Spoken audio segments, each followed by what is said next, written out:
Welcome to another Transformers Universe Classics 2.0 review. This time we're going to be looking at the Deluxe Class Dinobot figure.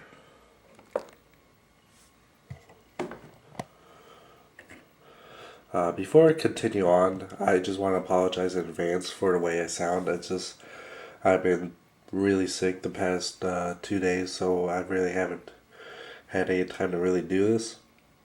So, starting to feel a little bit better, but I just really wanted to get these done, so not really patient enough to wait until I get better to do this. But enough of that. Let's go on with Dinobot. Here we have him in Velociraptor mode, and it does seem like he's modeled after any Jurassic Park Velociraptor mode. I'm sorry, not mode. Any Jurassic Park Velociraptor toy, especially in the head here, the very Jurassic Park looking head. But I don't think that was intentional. I think most dinosaur toys are pretty much modeling after Jurassic Park, and not just toys by like TV shows. But still, I never had the original Dinobot figure, but so this is my first incarnation of the original Dinobot, and I'm really impressed with it. He does have some kibble issues, especially at the bottom. You can see the yellow, gold, and some purple here, but still, even then, it's not too bad. I'm not sure if it's a widespread problem, but this one came mistransformed. It had the hands rotated around this way instead of these claw thingies right here, being up this way. I'm pretty sure that's the way it's supposed to be, because if we look on the back here, if we look at the box on the Raptor mode, you can see that the hands are rotated downward with the claws upward.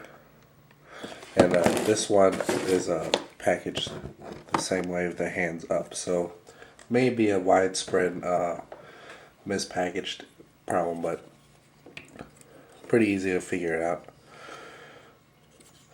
He does have a very wide range of posability. He actually comes packaged with, because he is very long. His tail is super long. His tail, when you make sure you unbox him, make sure you take out his entire tail, because it was, well, with the missile in there. Now, the missile's not in there beginning, but his tail's not all the way extended beforehand, and gotta press these two bits till they lock in place like that. He doesn't have nearly as much robot parts hanging out as the original one, as I've seen pictures from. And I never bothered getting the 10th anniversary one. I don't know why. Just wasn't really into Beast Wars at the time. Even looking back now, I wish I would have gotten one. But this is a great substitute. Looks really realistic. About as realistic as you can get with a transforming robot. But still, it's really fun. Has a lot of detail. You can see the just minor like wrinkles and scales in the face and in the body. The eyes are really creepy.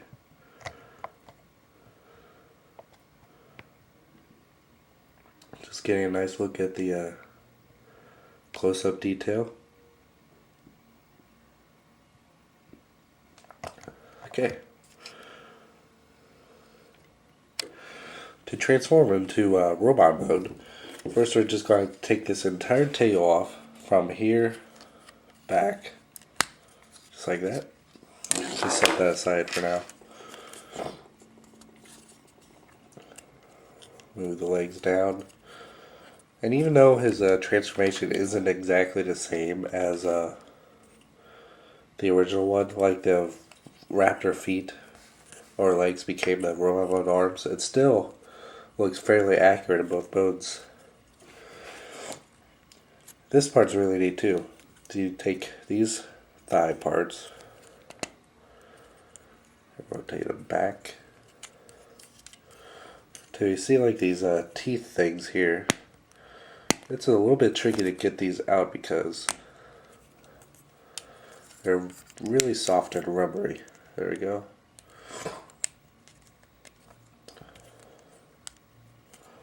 And then you just fold them over the leg there. Just do the same for this side.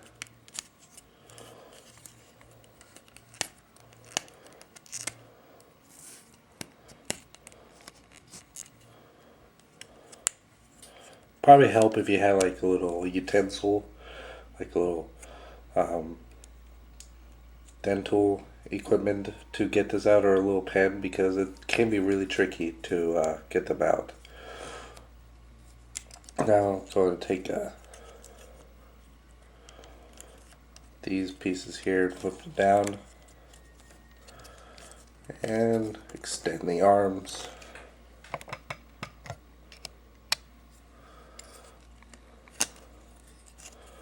Arms are fairly simple looking, but they're probably the least impressive part to Dinobot himself. Sorry, the ball joint popped out.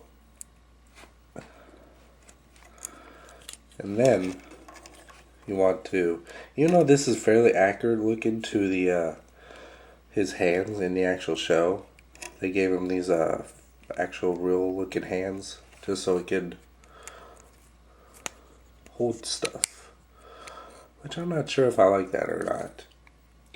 I would rather have it be really accurate instead of actually being more functional, if that makes sense. This is probably one of the I mean, it's not hard, but the first time doing it I had a little trouble fixing it, because first time I rotated the raptor head down, it just popped out, and I spent about 15 minutes trying to get it back in. So I got the raptor head down now. Squeeze the legs together, and you want to make sure it's lined up with the actual middle of the torso, and then you can flip these back up. So now you have these rib things here. Rotate the arms down, and the raptor arms up. Now, one thing I was actually pretty pissed about is that I thought he could only really be a Predacon. You flip up this here from the raptor flesh tone to this. You can see the Predacon symbol there.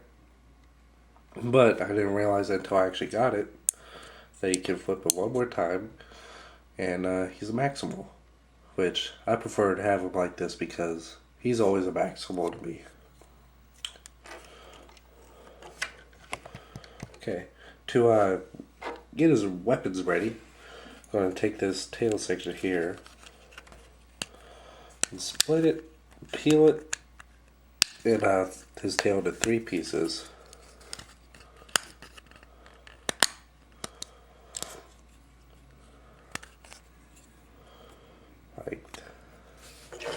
Like this.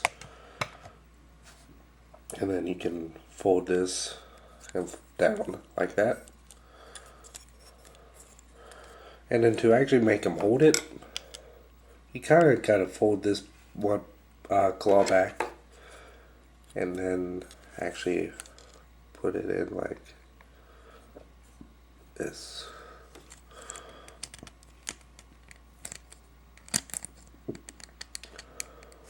Which is actually kind of a pain for me most of the time. His arm popped off.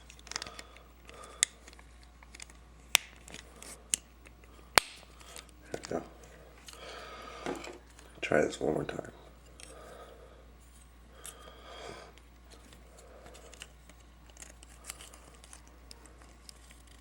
There we go. And now we have it with with his classic weapon here, but unlike the original one, this does not rotate at all, but it's still pretty intimidating looking. And I really like that they went out of their way to actually give him a show accurate weapon, unlike they did with Cheetor from the Universe line, when they just made his tail a sword instead of giving him his classic guts gun. This is a little bit different though. You can see his sword right here is still attached, but it's actually a functioning missile. So now you have that, but then you can actually still put it in his hand and use it as a sword, which is really cool. The sword is a little short looking. I mean, only four little things here, when the show one was real long and spun like crazy. Let's get his weapons out of there.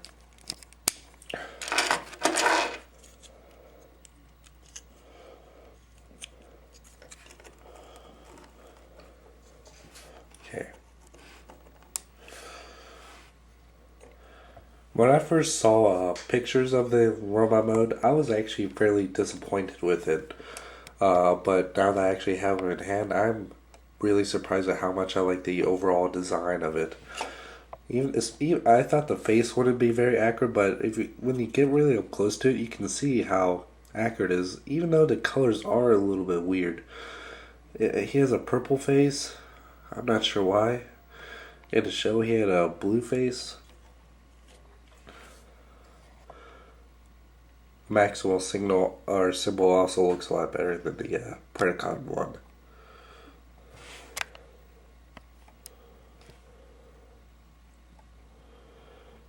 Really nice detail. I like how they put the bones on his thighs, or not his thighs, but his lower legs and his ribs here. The raptor head still does look a little bit odd in this. It would have been neat if they did a feature where when you folded down the head, the eyes rolled back so they went all white. That would have made it more, not only accurate, but more natural looking, instead of having a set of eyes on his chest. Okay. Even though I never had the original Dinobot, I do, however, have his clone, Dinobot 2. And you compare them side by side. Universe Dinobot is a little bit bigger, but you can tell that they are related to each other in one way. This is the best original Dinobot from the actual Beast Wars line. Well, there's only two, so he can't really be best. But just a quick size comparison of the two. Do I recommend this toy? Absolutely, especially if you're a hardcore Beast Wars fan, as I am. Because this is probably going to be the closest show accurate Dinobot figure we'll get, at least for now anyway. Because as with today's toy technology, this is as close as I think we'll get to an accurate one. But it's still really fun. It's not too overly complicated at all, but it still has a bunch of little nifty features such as the bones here and the rotating symbols on his chest, and to his very accurately sculpted head. And also, it's probably one of the most drawn out characters in the entire series, because he just has so much characterization for him, and you really feel for him, which is something I like about Beast Wars. They really did a lot of character development, and Dinobot was probably one of the most developed characters in the series, so he's definitely one of the fan favorites from the series. So this is definitely a must get, even if you're not a Beast Wars fan, because it's still a really awesome toy. Until next time, thank you for watching.